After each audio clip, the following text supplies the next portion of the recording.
Question है which among the following mixture show positive deviation from Raoult law. देखो positive deviation कौन show करेगा।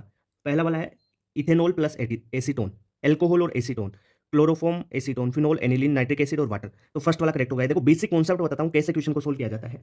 अपन ने लिया प्योर, जैसे एल्कोहल इथेनॉल है, ये जो इथेनॉल है इसमें क्या है, एच बॉन्ड है, हाइड्रोजन बॉन्डिंग। अगर इसमें एसीटोन डाल देंगे, एसीटोन डालेंगे तो कुछ हाइड्रोजन बॉन्ड क्या होंगे, ब्रेक होंगे, तो वीक होगा इंट्रेक्शन, वीक इंट्रेक्शन। अगर फोर्स ऑफ अट्रैक्शन या इंट्रैक्शन रिएक्टेंट का ज्यादा हो, किससे, प्रोडक्ट से, फोर्स ऑफ इंट्रैक्शन या अट्रैक्शन, यहां पे तो वीक हो गया ना, किसका, प्रोडक्ट का। तो ज्यादा किसका है, रिएक्टेंट का। रिएक्टेंट का ज्यादा यानी इथेनॉल का ज्यादा है, क्योंकि हाइड्रोजन बॉन्ड बन रहे हैं, यहां पे बॉन्ड टूट जा रहे हैं। तो ये कंडीशन होती है पॉजिटिव डेविएशन की। ठीक है, कंडीशन समझ में आई। अब देखो एग्जांपल्स बता देता हूं उसका मतलब क्या होगा। इसमें पी एस एन वो ग्रेटर देन होगा P naught A X A plus, example बता रहा हूं, P naught B X B. ठीक है, एग्जांपल कैसे याद रखो, जैसे एसीटोन है, एसीटोन प्लस एल्कोहल, कोई सा भी एल्कोहल आ जाए, और एसीटोन के साथ में अगर सी एस टू आ जाए, एसीटोन के साथ में अगर देखो जैसे बेंजीन है वो भी आ जाए, तो भी पॉजिटिव डेविएशन का एग्जांपल है। और जैसे एल्कोहल और वाटर, एल्कोहल प्लस वाटर, ये भी पॉजिटिव डेविएशन का एग्जांपल है। तो यहां पे एसीटोन और एल्कोहल दे रखा है, तो करेक्ट आंसर फर्स्ट हो गया। ठीक है, सारे एग्जांपल एनसीईआरटी सारी चोरी हो गई यहाँ पे। Which will form maximum boiling azeotrope. अब देखो मैक्सिमम बॉइलिंग एजियोट्रोप का सारा कॉन्सेप्ट ही सीख लो। ठीक है, इससे दो कॉन्सेप्ट हो जाएंगे आपके, negative deviation from Raoult law और मैक्सिमम बॉइलिंग एजियोट्रोप के। देखो मैक्सिमम बॉइलिंग एजियोट्रोप में क्या होगा कि जो एजियोट्रोप है उसका बॉइलिंग पॉइंट ज्यादा हो जाएगा, उसके जो भी कंस्टिट्यूएंट कंपोनेंट्स हैं उनसे।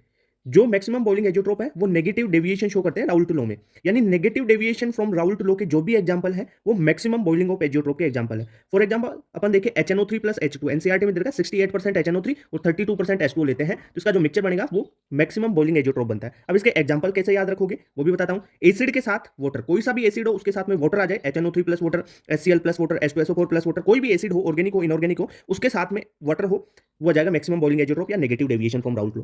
एसिड और बेस अगर मिक्सचर हो तो वो भी maximum boiling azeotrope. Chloroform CHCl3 plus CH3CO acetone हो, तो ये भी मैक्सिमम बॉइलिंग एजियोट्रोप। ज्यादातर एग्जांपल में ये भी पूछा जाता है आपका। HNO3 प्लस H2 एनसीईआरटी का बार बार पूछा जाएगा, प्लस CHCl3 प्लस CH3CO भी पूछा जाता है, ध्यान रखना। फिनोल के साथ एनिलीन ले लो, फिनोल के साथ पाइरिडीन ले लो, ये भी हो जाएंगे क्योंकि एसिड बेस वाली रिएक्शन होगी ना। ठीक है, तो यहां पे आंसर हो जाएगा इसका सेकंड। देखो एसआईपी और एसआईआर इफेक्ट से संबंधित क्वेश्चन आते हैं, आपको बेसिक स्ट्रेंथ पूछा जाए तो आप कैसे करोगे। जैसे ये क्वेश्चन है, इसमें आपको बेसिक स्ट्रेंथ पूछा है। सबसे पहले देखो एक चीज की एसआईपी और एसआईआर किस किस में लगेगा। जनरली एसआईपी अपन देखें स्टेरिक इनहिबिशन इन प्रोटोनेशन 1 डिग्री एरोमेटिक एमीन में लगता है और ये बेसिक स्ट्रेंथ को डिक्रीज कर देता है। एसआईआर 3 डिग्री और 2 डिग्री एरोमेटिक एमीन्स में लगता है और ये क्या करता है, एसआईआर बेसिक स्ट्रेंथ को इंक्रीज करता है। ठीक है, एसआईआर बेसिक स्ट्रेंथ को क्या करता है, इंक्रीज करता है। अब इस क्वेश्चन में देखो 1 डिग्री एरोमेटिक एमीन है, यहां पे बल्कि ग्रुप आ गया, यानी एसआईआर एसआईपी लग गया। 1 डिग्री में एसआईपी लगेगा, यहां पे एसआईपी लग गया। अब एसआईपी लगेगा मतलब ये जो लोन पेयर है ये H+ को देगा, NH3+ बनेगा और CH3 इसको रिपेल करेगा, स्टेरिक हिंड्रेंस होगा, यानी ये बनना नहीं चाहेगा। ठीक है, तो बेसिक स्ट्रेंथ सबसे कम हो जाएगी इसकी। अब इसमें और इसमें कैसे कंपेयर करो, ये पैरा पोजीशन है और ये है मेटा पोजीशन। मेटा पे M इफेक्ट या H इफेक्ट शो नहीं होता, तो यहाँ पे CH3 only plus I effect show करेगा, यहाँ पे CH3 plus H effect show करेगा। आपने एक ऑर्डर पढ़ा है प्रायोरिटी की, सबसे ज्यादा M इफेक्ट को प्रायोरिटी देते हैं, उसके बाद में H और उसके बाद में I, यानी जितने ज्यादा प्लस H होंगे उतनी बेसिक स्ट्रेंथ बढ़ेगी। तो प्लस H को प्रायोरिटी दो प्लस I से, यानी बेसिक स्ट्रेंथ का अगर ऑर्डर लिखना चाहें तो सबसे ज्यादा 3, फिर आ जाएगा 2 और सबसे कम आ जाएगा 1। ठीक है, क्यों, SIP के कारण। नेक्स्ट क्वेश्चन है, इसमें देख लो 2 डिग्री एरोमेटिक एमीन हो या 3 डिग्री एरोमेटिक एमीन हो तब SIR लगेगा, तो यहाँ पे बल्कि ग्रुप CH3 है यानी SIR लग गया। अब ये क्या करेगा, CH3 इसको रिपेल कर देगा और इस ग्रुप का प्लेन चेंज हो जाएगा, तो इसके जो लोन पेयर है वो इसके साथ रेजोनेंस में थे, वो रेजोनेंस से हट जाएंगे और ये अवेलेबिलिटी ज्यादा हो जाएगी, तो इसकी बेसिक स्ट्रेंथ सबसे ज्यादा हो गई। तो अगर इसकी बेसिक स्ट्रेंथ का ऑर्डर लिखना चाहिए यहाँ पे तो 1 की तो सबसे ज्यादा। अब 2 में और 3 में कंपेयर कर लो। 3 में क्या लग रहा है, यहाँ पे तो पेरा पे है, पेरा पे प्लस H इफेक्ट शोर है और यहाँ पे प्लस I शोर है, प्लस H की प्रायोरिटी ज्यादा होगी, तो आप देखोगे कि 3 और सबसे कम आ जाएगा 2। ठीक है, देखो एक कॉन्सेप्ट बता देता हूँ, ये CPS याद रखना। SIR इफेक्ट किस किस में लगेगा, बेंजोइक एसिड ऑर्थो सब्स्टिट्यूटेड है ना, उसमें एसिडिक स्ट्रेंथ बढ़ा देता है। SIR 2 डिग्री और 3 डिग्री एरोमेटिक एमीन में बेसिक स्ट्रेंथ बढ़ा देता है, जिसमें जितना SIR ज्यादा यानी 3 डिग्री में ज्यादा होगा तो 3 डिग्री की बेसिक स्ट्रेंथ ज्यादा हो जाएगी 2 डिग्री से। और SIP किस में लगेगा, 1 डिग्री एरोमेटिक एमीन में, जो एरोमेटिक 1 डिग्री एमीन है उसकी बेसिक स्ट्रेंथ को कम कर देगा। क्लियर बात। देखो क्वेश्चन है, the van't Hoff factor I for an electrolyte which undergo dissociation and association in solvent are respectively. देखो कॉन्सेप्ट सारा ही बता देता हूं। अगर डिसोसिएशन होगा, डिसोसिएशन में I का फॉर्मूला वांट ऑफ फैक्टर कैसे लिखते हो, 1 minus alpha plus n alpha. यहां पर जो I है डिसोसिएशन में I की बात करें ग्रेटर देन 1 होता है। अगर मैं एसोसिएशन की बात करूं तो मॉलिक्यूल एसोसिएट हो रहे हैं, जैसे A प्लस B से मिलकर AB बन रहा है, ये है एसोसिएशन। तो यहां पे क्या होगा, I is equal to 1 minus alpha plus alpha by n हो जाएगा। यहां पर जो I है वो लेस देन 1 होता है, तो एसोसिएशन में तो होगा लेस देन 1 और डिसोसिएशन में होगा ग्रेटर देन 1। तो पहले डिसोसिएशन यानी ग्रेटर देन 1 और एसोसिएशन में लेस देन 1। करेक्ट आंसर हो गया फर्स्ट। ये कॉन्सेप्ट आप याद कर लो, सारा कॉन्सेप्ट पता होना चाहिए आपको।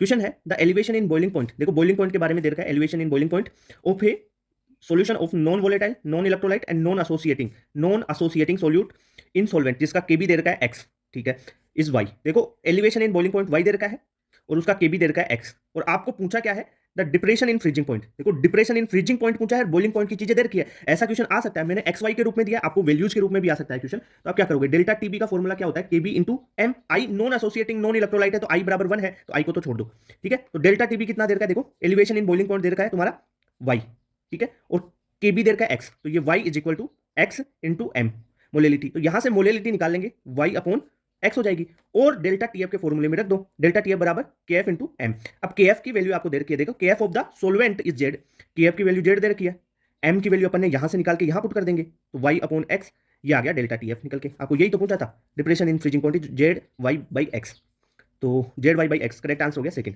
वैल्यूज के रूप में भी आ सकता है, ये ध्यान रखना, क्वेश्चन अच्छा है। एनसीईआरटी में बहुत सारे एसिड्स उनकी फैमिलीज दे रखी है, तो सबको कंपेयर कर लेते हैं कि कौन सी फैमिली की एसिडिक स्ट्रेंथ ज्यादा है, ठीक है। नीट में बहुत बार क्वेश्चन आता है, सबसे ज्यादा होगा सल्फोनिक एसिड। सल्फोनिक एसिड में भी अगर एरोमेटिक है यानी फेनिल रिंग जुड़ी हुई है तो उसकी एसिडिक स्ट्रेंथ ज्यादा होगी एलिफेटिक से, आर से, ठीक है। फिर होगा पिक्रिक एसिड, उसके बाद में आएगा स्क्वेरिक एसिड, ठीक है, ये स्ट्रक्चर है स्क्वेरिक एसिड। फिर डाइनाइट्रोफिनॉल, 2 NO2 ग्रुप लग जाएंगे किस पे, फिनोल पे। फिर कार्बोक्सिलिक एसिड, कार्बोक्सिलिक एसिड में ये ध्यान रखना जो फॉर्मिक एसिड है उसकी ज्यादा होगी किससे, फेनिल रिंग्स या एरोमेटिक कार्बोक्सिलिक एसिड से। और एरोमेटिक कार्बोक्सिलिक एसिड की नॉर्मल HCOH को छोड़ के, फॉर्मिक एसिड को छोड़ के सारे एलिफेटिक एसिड से ज्यादा एसिडिक होगा, ठीक है। ये ऑर्डर इंपॉर्टेंट है, पूछा जाता है। SCOH का ध्यान रखना, कई बार बच्चे क्या करते हैं कि SCOH यानी फॉर्मिक एसिड को बाद में ले जाते हैं फेनिल रिंग के, है ना, तो वो रॉन्ग हो जाएगा। फिर आता है कार्बोनिक एसिड, देखो कार्बोक्सिलिक एसिड, उसके बाद में कार्बोनिक एसिड, इक्विवेलेंट रेजोनेंस हो जाएगा ना इसमें, इस वजह से होगी इसकी। फिर आएगा मोनोनाइट्रोफिनॉल, मोनोनाइट्रोफिनॉल में देखो फिनॉल पे NO2 ग्रुप लगा हुआ है, पर वो ऑर्थो पेरा मेटा तीनों जगह पे लग सकता है, तो किसकी ज्यादा होगी, सबसे ज्यादा होगी पेरा की, फिर ऑर्थो की, और फिर हो जाएगी तुम्हारी मेटा की। क्यों, देखो मेटा पे तो एम इफेक्ट तो ऑपरेट कर ही नहीं रहा, तो एम नहीं लगेगा, तो माइनस आई लग रहा है यहाँ पे तो माइनस एम भी लग रहा है, तो ये एसिडिक स्ट्रेंथ को बढ़ा देगा NO2 की। पर सर फर्स्ट में और सेकंड में यानी पेरा में और ऑर्थो में कैसे देखेंगे, देखो ऑर्थो में ये H+ इस NO2 के साथ में हाइड्रोजन बॉन्डिंग कर रहा है, तो H+ आसानी से नहीं दे पाएगा, यहाँ पे आसानी से दे देगा, तो सबसे ज्यादा हो जाएगी पेरा की, फिर ऑर्थो की, सबसे कम मेटा की। फिर उसके बाद में फिनोल आ जाएगा, ओके, फिर अमोनियम आयन। फिर देखो यहाँ पे फिर क्वेश्चन आ जाता है, एल्कोहल चैप्टर में दे रखा है, देखो मेथेनॉल की वाटर से भी ज्यादा एसिडिक स्ट्रेंथ, ठीक है। और उसके बाद में सारे एल्कोहल, जो बचे हुए एल्कोहल हैं वो वाटर से कम एसिडिक होते हैं, पर मेथेनॉल वाटर से ज्यादा एसिडिक होता है, ठीक है। उसके बाद में एल्काइन ट्रिपल बॉन्ड, अब एल्काइन में जो टर्मिनल एल्काइंस है CH ट्रिपल बॉन्ड CH, ठीक है, वो जो नॉन टर्मिनल एल्काइन है उनसे ज्यादा होगी, क्योंकि इनमें एसिडिक स्ट्रेंथ टर्मिनल एल्काइंस ये है ना, इनकी ज्यादा होगी, ठीक है। फिर अमोनिया, देखो अमोनियम आयन और अमोनिया में कंफ्यूज मत होना, ठीक है। फिर एल्कीन आ जाएगा और फिर एल्केन आ जाएगा, ठीक है। तो ये एसिडिक स्ट्रेंथ का ऑर्डर पता होना चाहिए, क्वेश्चन आ सकता है इससे भी। क्वेश्चन है benzene freeze at 5.5 degree Celsius, यानी फ्रीजिंग पॉइंट दे रखा है आपको ये, okay. At what temperature will ये solution of 10.44 gram of C4H10, यानी C4H10 आपको सोल्यूट दे रखा है, और 200 ग्राम ऑफ C6H6 फ्रीज, यानी ये है आपका solvent C4H10 solute, okay. Delta TF क्या होता है, KF इंटू एम। आई दे नहीं रखा कुछ चीजें, आई के बारे में I1 मान लो, ओके। देखो डेल्टा TF निकालना है अपने को, वहां से अपन निकालेंगे TF, तो KF दे रखा है कितना, यहाँ पे देखो 5.12 इंटू, अब मोलेलिटी कैसे निकालोगे, मोलेलिटी सबसे पहले मोल्स ऑफ सोल्यूट, सोल्यूट के मोल, वेट दे रखा है, weight upon molar mass, C4H10 का मोलर मास कितना होता है 58 होगा, अपॉन आप करोगे weight of solvent in kilogram, तो 200 ग्राम है बटा 1000 कर दोगे तो ये किलोग्राम में कन्वर्ट हो गया, ठीक है। ये मोलेलिटी आ जाएगी यहाँ से। तो डेल्टा TF निकालोगे तो क्या आ जाएगा यहाँ से, अगर सोल्व करेंगे अपन तो 5.12, इसको देखो 1 2 2 0 कैंसिल, 10 गया यहाँ पे 58, तो ये लगभग 0.9 के इक्वल आएगा। तो अगर 0.9 को 5.12 से क्रॉस करोगे तो देखो 5 से थोड़ा कम, यानी लगभग 4.6 के लगभग आ जाएगा, ये कैलकुलेट करोगे तो डेल्टा TF है ना, कर लो मल्टीप्लाई कर लो, 4.6 ही आएगा। तो डेल्टा TF होता क्या है, delta TF is equal to freezing point, generally अपन फ्रीजिंग पॉइंट 0 मान लेते हैं, पर यहाँ पे दे रखा है वाटर का मानते हैं 0, तो पर यहाँ पे फ्रीजिंग पॉइंट बेंजीन का 5.5 दे रखा है, माइनस TF पूछा है। देखो डेल्टा TF अपन ने कितना निकाल लिया, 4.6 is equal to 5.5 minus TF, तो TF क्या हो जाएगा 5.5 माइनस 4.6, यानी ये 0.8 के लगभग आ जाएगा। अब 0.8 कौन सा है, करेक्ट आंसर हो गया सेकंड। क्लियर बात। बहुत डिमांड आ रही थी कि sir plus m minus m कैसे देखते हैं, और इसकी जो ऑर्डर की स्ट्रेंथ है वो भी बता दो कि प्लस एम का ऑर्डर क्या होगा, माइनस एम का ऑर्डर क्या होगा, तो वो सारी चीजें अभी इसमें बता देता हूं मैं। देखो प्लस एम का मतलब जो अपने पी ऑर्बिटल के इलेक्ट्रॉन्स को डोनेट करेगा, किसको, डबल बॉन्ड या बेंजीन रिंग को, अगर विड्रॉ कर ले डबल बॉन्ड या बेंजीन रिंग से इलेक्ट्रॉन, वो माइनस एम, यानी विड्रॉ करने वाला माइनस और डोनेट करने वाला प्लस एम। सर हमें पता नहीं, हमें ट्रिक से बताओ। देखो अगर जो आपका सिस्टम है डबल बॉन्ड या बेंजीन, ठीक है, उससे जुड़ा हुआ पहला एटम, फर्स्ट एटम को देखो, यहां पे जुड़ा हुआ फर्स्ट एटम ए है, अगर इसके पास लोन पेयर है, लोन पेयर है तो ये डोनेट करेगा, अगर लोन पेयर है तो वो प्लस एम शो करेगा। अगर सिस्टम डबल बॉन्ड या बेंजीन से जुड़ा हुआ फर्स्ट एटम देखना, सेकंड नहीं, फर्स्ट एटम अगर पाई बॉन्ड से जुड़ा हुआ है तो वो क्या करेगा, माइनस एम शो करेगा। ठीक है, जैसे यहां पे देखो ये सिस्टम कार्बन की चेन जुड़ी होगी, इससे जुड़ा हुआ first atom oxygen lone pair है तो ये प्लस एम, यहां पे नाइट्रोजन लोन पेयर है प्लस एम। यहां पे देखो इसमें कंफ्यूज होंगे बच्चे कि सर यहां पे डबल बॉन्ड भी, अरे मैंने ये बोला कि जो अटैच है वो उसका फर्स्ट एटम देखो, फर्स्ट एटम पे तो लोन पेयर है तो वो क्या शो करेगा, प्लस एम। ठीक है, यहां पे OR लोन पेयर है तो प्लस एम शो करेगा। यहां पे देखो फर्स्ट एटम ये कार्बन अटैच है, इस देखो ये डबल बॉन्ड है, इस कार्बन से ये कार्बन अटैच है, डबल बॉन्ड से अटैच है, मतलब क्या हो जाएगा ये माइनस एम। यहां पे भी डबल बॉन्ड, चाहे लोन पेयर बाद में आ रहा कोई दिक्कत नहीं है, जो फर्स्ट एटम अटैच है वो डबल बॉन्ड से है तो भाई साहब वो माइनस एम शो करेगा। यहां पे भी देख लो, अब देखो प्लस एम और माइनस एम की पावर भी देख लो आप। प्लस एम कौन शो करेंगे, देखो प्लस एम की पावर जनरली देखो ना तो कॉन्सेप्ट ये है कि एक्सटेंट ऑफ ओवरलैपिंग चेक कर लो आप, और एक्सटेंट ऑफ ओवरलैपिंग चेक करोगे उसके बाद में आप देख लो कि अगर इलेक्ट्रॉन डेंसिटी ज्यादा है तो उसको साइज से प्रायोरिटी दे देना एक बार, है ना, ये चीज होगी। अब देखो ऑर्डर देख लो, CH2 माइनस का सबसे ज्यादा, फिर NH, फिर O माइनस, फिर NH2, NHR, NR2। देखो इनमें देखो NH और O माइनस में अपन ने इलेक्ट्रॉन डेंसिटी को प्रायोरिटी दे दी, CH2 NH में इलेक्ट्रॉन डेंसिटी ज्यादा है ना इस वजह से, फिर NH2, फिर NHR, NR2, OH, OCS3, NHCOCS3। अब देखो इनमें कम क्यों हो गया, क्योंकि जो ये लोन पेयर है ना इसकी अवेलेबिलिटी यहाँ पे कम हो गई। ये देखो ये जो लोन पेयर है ना इसके साथ में रेजोनेंस में भी है इस डबल बॉन्ड के साथ में, तो ये इधर भी तो जा सकता है देने की बजाय, या देगा या इसके साथ कॉन्जुगेशन में चला जाएगा, तो कॉन्जुगेशन वाले की बिना कॉन्जुगेशन वालों से कम हो जाती है, फिर OC डबल बॉन्ड OR हो जाएगा, PH, फिर क्लोरीन क्लोरीन ब्रोमीन आयोडीन ये हो जाएगा। माइनस एम पावर की बात करें, CH2 प्लस है, ये ध्यान रखना CH2 प्लस की ज्यादा, फिर NO2 की, फिर CN की, फिर SO3H, CHO, फिर आ जाएगा कीटोन, फिर C डबल बॉन्ड OR, फिर कार्बोक्सिलिक एसिड, फिर CONS2। क्लियर बात। जनरली कार्बन की इलेक्ट्रोनेगेटिविटी वगैरह इनसे भी चेक कर लो आप, है ना, वो तो सारी चीजें हैं, ये मैंने आपको ऑर्डर बता दिया। अब इसके कॉन्सेप्ट तो भाई लगभग 4 क्लास में पढ़ाया जाता है एम इफेक्ट, है ना, तो इतना तो याद करो, सारे क्वेश्चन हो जाएंगे ये कर लिया तो। क्वेश्चन है आपको KH की वैल्यूज दे रखी है और आपको सोल्यूबिलिटी के बारे में पूछा है कि सोल्यूबिलिटी का ऑर्डर क्या होगा। देखो KH का क्या कॉन्सेप्ट है, सारी चीज बता देता हूँ। KH है हेनरी कांस्टेंट, ठीक है, ये किस पे डिपेंड करता है, depend on nature of gas, nature of gas.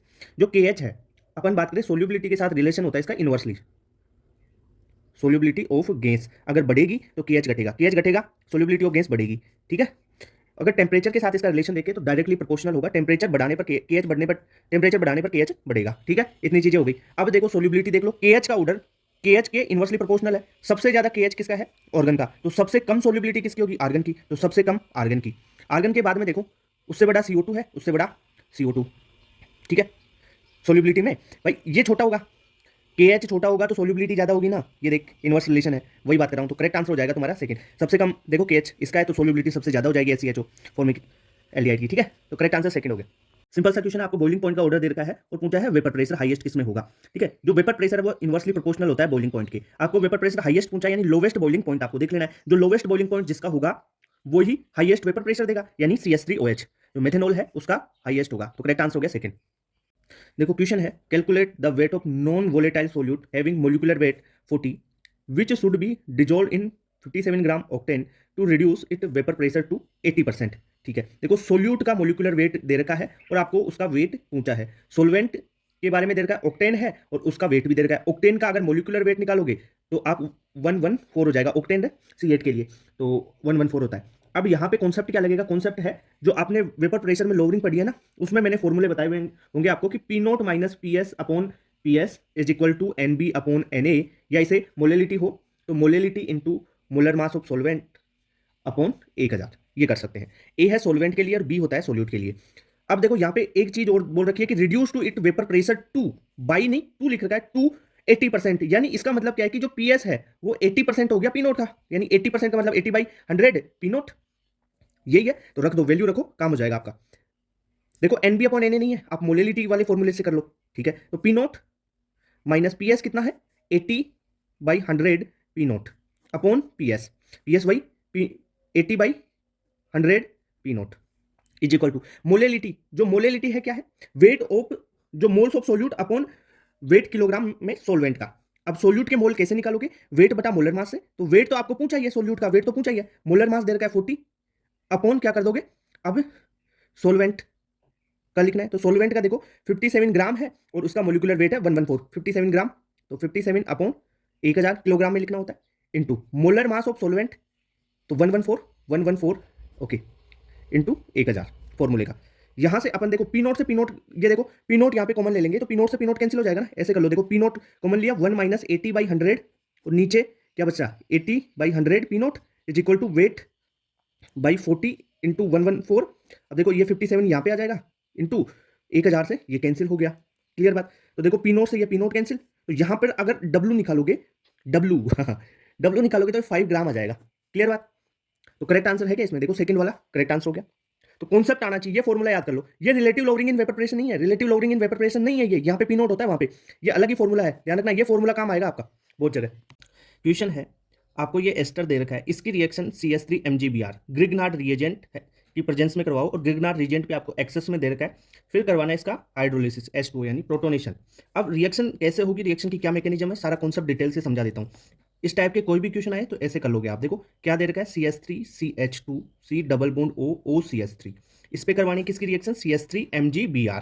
यहाँ पे CH3 डेल माइनस, ये CH3 MgBr डेल प्लस होगा, ये बॉन्ड टूटेगा कैसे, यहाँ पे डेल माइनस और यहाँ पे डेल प्लस। देखो CH3 माइनस कार्बन पे जुड़ेगा और MgBr कहाँ पे, ऑक्सीजन पे आएगा। तो क्या कंपाउंड फॉर्म होगा, देखो यहाँ से, यहाँ पे बना के बता दूँ, CH3 CH2 C, अब ऑक्सीजन के साथ में MgBr लग गया, और तुम्हारा ये OCH3 एक था ही, और यहाँ पे CH3 लग गया। अब ये तो एडिशन हो गया, अब एलिमिनेशन होगा। यहाँ पे क्या होगा, ये माइनस है और ये प्लस है, ये जो माइनस के इलेक्ट्रॉन्स है ये इस बॉन्ड के पास आएंगे, और यहाँ से इस बॉन्ड के इलेक्ट्रॉन ये ऑक्सीजन लेके निकल जाएगा। ध्यान रखना यहाँ पे यही चीज इंपॉर्टेंट है इसमें, एस्टर वाली रिएक्शन में। ठीक है, अब क्या होगा, इसके बाद में क्या कंपाउंड फॉर्म हुआ, CH3 CH2 C double bond O, और यहां पे आपका CH3, यही है, कीटोन बन गया। वापस से एक्सेस में दे रखा है CH3 MgBr, कीटोन पे तो रिएक्शन होगी, तो क्या होगा यहाँ पे, देखो कैसे फॉर्म होगा, करवा लेते हैं रिएक्शन। CH3 नहीं दिख रहा, ये ले, CH3 CH2 C O minus MgBr, यहाँ पे आपका CH3 है, एक CH3 ये जुड़ गया भाई, CH3 MgBr के साथ में CH3 MgBr एक्सेस में दे रखा है, रिएक्शन करवा दी इस पे, CH3 ये जुड़ गया और MgBr ये जुड़ गया। ठीक है, अब क्या होगा, अब आपको वाटर भी दे रखा है इसमें, तो वाटर दे रखा है तो प्रोटोनेशन हो जाएगा, प्रोटोनेशन होगा तो क्या होगा, MgBr निकलेगा और यहाँ पे H प्लस ले लेगा ऑक्सीजन। तो क्या फॉर्म हुआ, CH3 CH2 C, यहाँ पे OH, ये CH3 और ये CH3, ये कंपाउंड बन गया। अब देखो इसमें ये कंपाउंड कहाँ पे है, बताओ, सेकेंड वाला कंपाउंड। ठीक है, तो करेक्ट आंसर हो गया सेकंड। मैकेनिज्म बता दिया आपको सारी डिटेल में। देखो क्वेश्चन है, which one of the following will most readily dehydrated in acidic medium, यानी एसिडिक मीडियम में डिहाइड्रेशन वाली रिएक्शन है, OH निकलेगा, कार्बोकेटाइन फॉर्म होगा, और फिर बीटा पोजीशन से हाइड्रोजन लेगा और एल्कीन फॉर्मेशन हो जाएगी। यानी देखो सबसे पहले अपन देखते हैं कार्बोकेटाइन बना के, इसका कार्बोकेटाइन बनाओगे यहाँ पे जनरेट होगा, इसका कार्बोकेटाइन यहाँ पे जनरेट होगा, इसके लिए कार्बोकेटाइन यहाँ पे जनरेट हो जाएगा, इसके लिए कार्बोकेटाइन यहाँ पे जनरेट हो जाएगा। अब अगर इसकी एल्कीन बनाना चाहे तो इसके लिए एल्कीन, देखो ये डबल बॉन्ड यहाँ पे आ जाएगा, इसके लिए डबल बॉन्ड यहाँ पे लगा सकते हैं, इसके लिए डबल बॉन्ड तुम यहाँ पे भी लगा सकते हो, यहाँ पे भी लगा सकते हो, मोर स्टेबल चाहिए तुम्हारे को, यहाँ पे लगा दिया तुमने, इसके लिए डबल बॉन्ड यहाँ पे बन जाएगा। अब देखो ये जो एल्कीन है ये कॉन्जुगेशन में, ये वाली भी कॉन्जुगेशन, ये डबल बॉन्ड इस डबल बॉन्ड के साथ कॉन्जुगेशन में, यानी ये दोनों तो रेडिली देंगे बजाय इनके, इनमें तो कोई, इसमें तो कोई कॉन्जुगेशन है नहीं, इसमें भी नहीं है, यहाँ पे है, तो ये दोनों तो पहले ही रिमूव कर दिया अपन ने। अब देखो फर्स्ट में और थर्ड में सर दोनों में एल्कीन तो सेम है, पर इनका कार्बोकेटाइन देखो तुम, ये देखो बहुत से लोग इनका इसका गलत सॉल्यूशन भी बता रखे हैं, हर जगह पे देखोगे मिलेगा तुम्हें, रॉन्ग सॉल्यूशन भी मिल जाएगा इसका। कुछ लोग तो बी कोई सेकंड वाले को भी सही बता देते हैं। देखो यहाँ पे कार्बोकेटाइन ये बना था, और यहाँ पे कार्बोकेटाइन यहाँ पे बना था, यही था ना, ये जो है ये माइनस आई की तरह काम कर देगा, ये माइनस आई की तरह काम करेगा। तो देखो माइनस आई कार्बोकेटाइन को डिस्टेबल करता है ना, डिस्टेबल करता है यानी नहीं बनने देगा, और जितना ज्यादा पास में माइनस आई उतना डिस्टेबल होगा कार्बोकेटाइन, उसकी स्टेबिलिटी उतनी कम होगी। तो ये तो नहीं बनना चाहेगा ना, क्योंकि पास में है माइनस आई, यहाँ पे दूर है, तो ये जल्दी बनना चाहेगा। समझ में आया कॉन्सेप्ट, तो करेक्ट आंसर हो गया इसका फर्स्ट। समझ में आई चीज।